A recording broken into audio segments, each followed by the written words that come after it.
Mga tagapakinig. Good morning po sa inyo. Bishop, kunin ko lang po yung reaksyon nyo. Sinasabi na anti-RH itong si Congressman Manny Pacquiao. Pero maraming tumutuligsa sa kanya dahil sinasabi nila na gumagamit naman daw o gumamit ng contraceptives ng kanyang misis na si Jinky Pacquiao. Reaksyon po, Bishop. Well, hindi ko alam yun kung totoo yun. Kailangan nyo i-verify yun.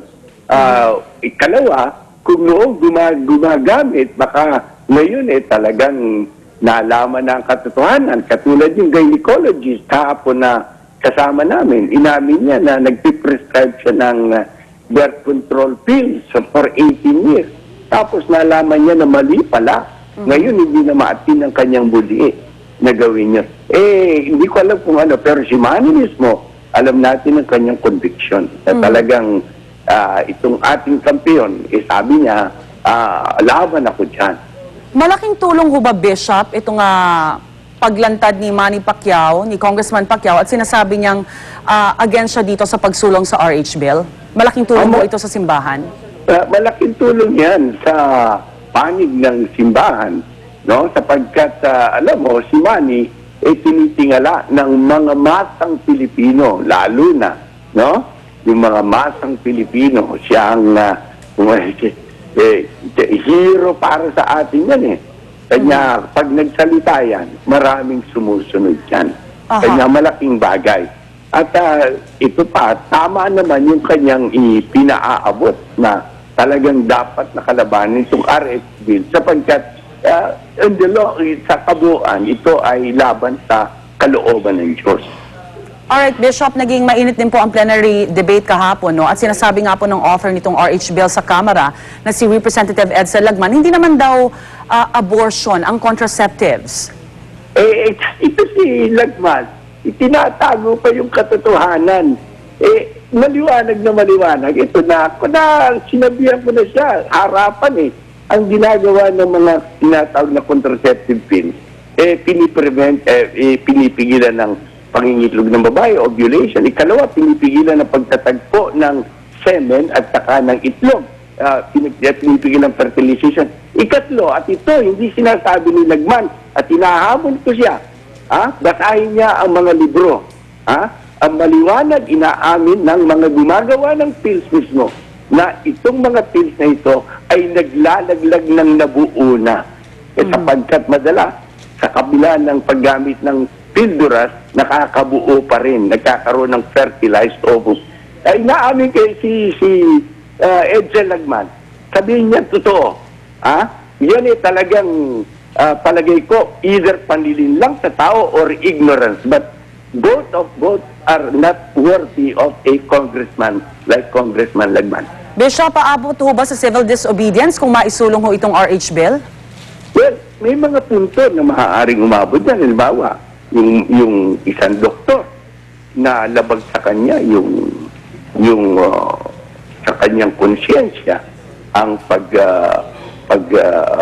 prescribe ng pill, no?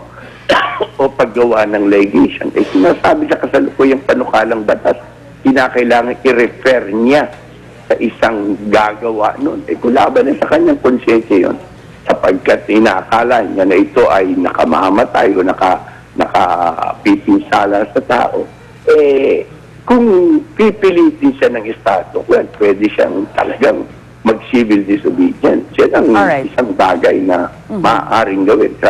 Ganun din yung mga employers kung pipilitin sila na mag-provide ng birth control services na hindi nila maatim sa kanilang konsyensya. There is room for civil disobedience in that matter. Alright, Bishop Bacani, maraming salamat po sa inyong panahon at magandang umaga. Magandang umaga, Rhea. Bishop Emeritus Teodoro Bacani.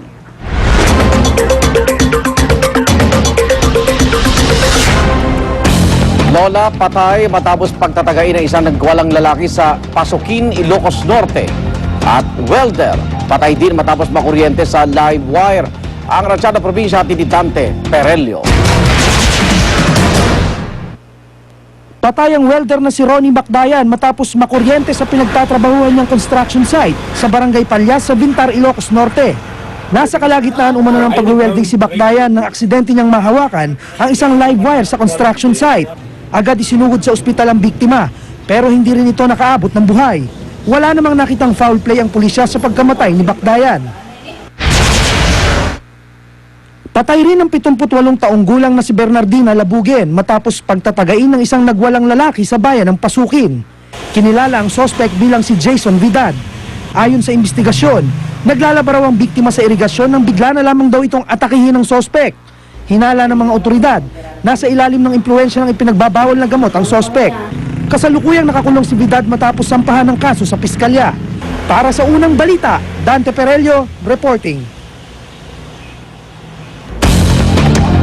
2 sa bawat 5 high school graduate ang hindi na makapapasok ng kolehiyo dahil sa mataas na matrikula, batay po yan sa tala ng CHED.